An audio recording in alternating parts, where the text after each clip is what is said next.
À 9h27 précise, un avion répond pour la dernière fois.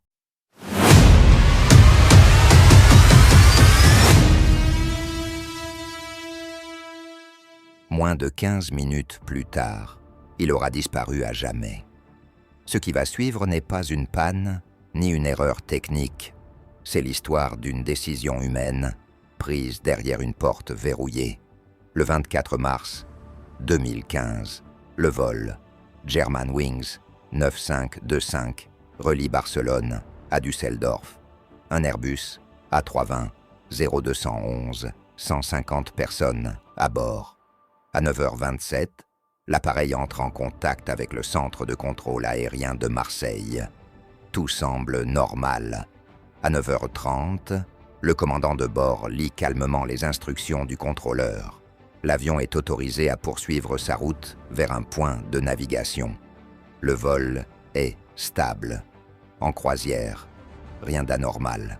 Puis, quelques minutes plus tard, quelque chose cloche. Sur les écrans radars, les contrôleurs de Marseille remarquent une anomalie. L'avion vole à environ 30 000 pieds, presque 2 000 pieds en dessous de son altitude prévue, et surtout, il descend. Le contrôle aérien appelle immédiatement l'équipage pour confirmer l'altitude autorisée. Aucune réponse. 30 secondes passent. Un second appel, puis un troisième. Toujours rien. À 9h34, les contrôleurs changent nom de fréquence radio. Silence total.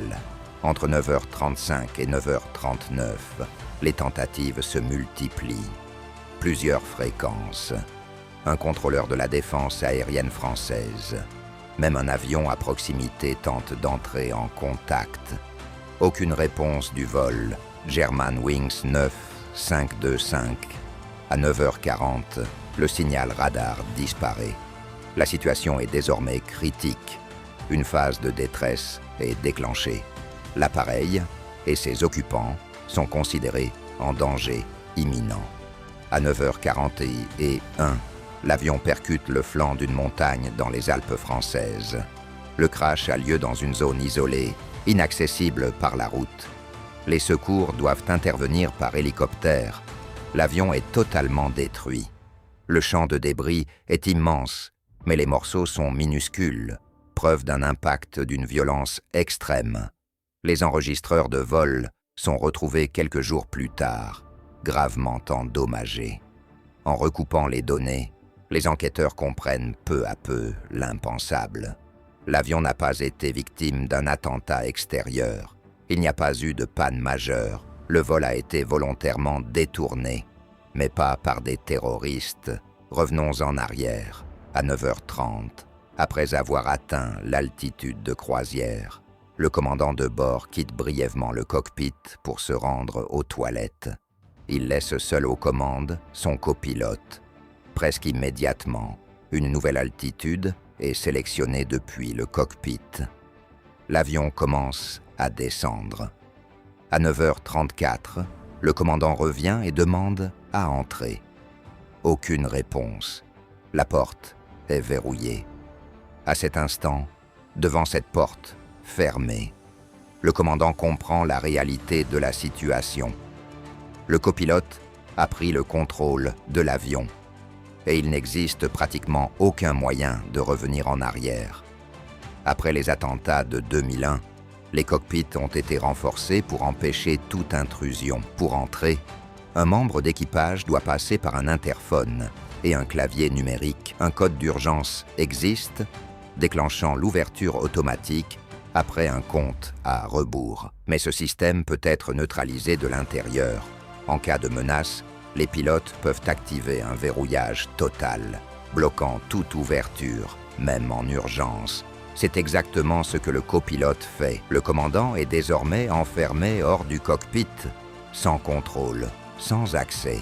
À 9h39, l'enregistreur vocal capte des coups violents contre la porte. Le commandant tente désespérément de forcer l'entrée, mais la porte, conçue pour résister à des attaques armées, ne cède pas. Dans les dernières minutes, tout le monde à bord comprend. Les passagers, l'équipage, le commandant. L'avion va s'écraser. Il n'y aura aucun survivant. 144 passagers, 4 membres d'équipage cabine. Et les 2 pilotes perdent la vie. Parmi les victimes, une classe entière d'élèves revenant d'un voyage scolaire en Espagne. Le commandant de bord s'appelait Patrick Sondenheimer. Il avait 34 ans, père de 2 enfants, pilote expérimenté, cumulant des milliers d'heures de vol. Jusqu'à la fin, il a tout tenté pour sauver l'avion et ses passagers. Après le drame, sa femme créera une fondation à son nom, destinée à aider les enfants et les jeunes à traverser le deuil et les situations de crise. Le copilote,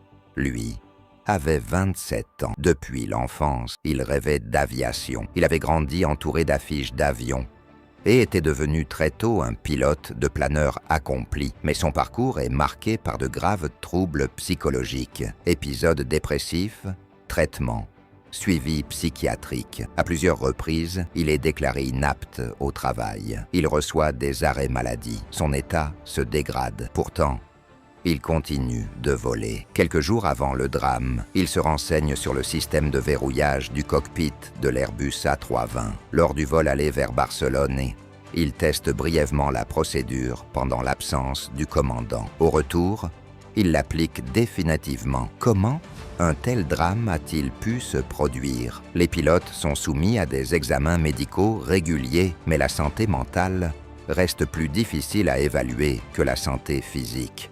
Le système repose largement sur la sincérité et l'auto-évaluation. Le copilote avait été jugé inapte par des médecins. Il a simplement choisi de ne pas en informer son employeur. Dans certains cas, un médecin peut lever le secret médical s'il estime qu'un patient représente un danger pour la sécurité publique. Pourquoi cela n'a-t-il pas été fait ici? Nous ne le savons pas. Peut-être les médecins pensaient-ils qu'il représentait un danger pour lui-même, mais pas pour les autres. La dépression ne fait pas automatiquement d'une personne un criminel.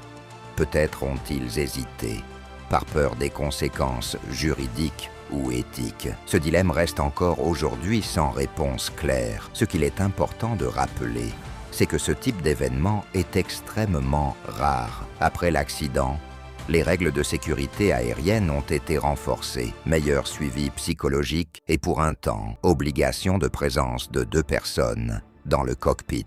Germanwings sera ensuite rebaptisé Eurowings. Les familles des victimes recevront des compensations financières, mais certaines pertes ne peuvent être réparées. Car ce matin-là, ce ne sont pas seulement des vies qui se sont éteintes, c'est une confiance absolue dans le cockpit qui s'est brisée à jamais.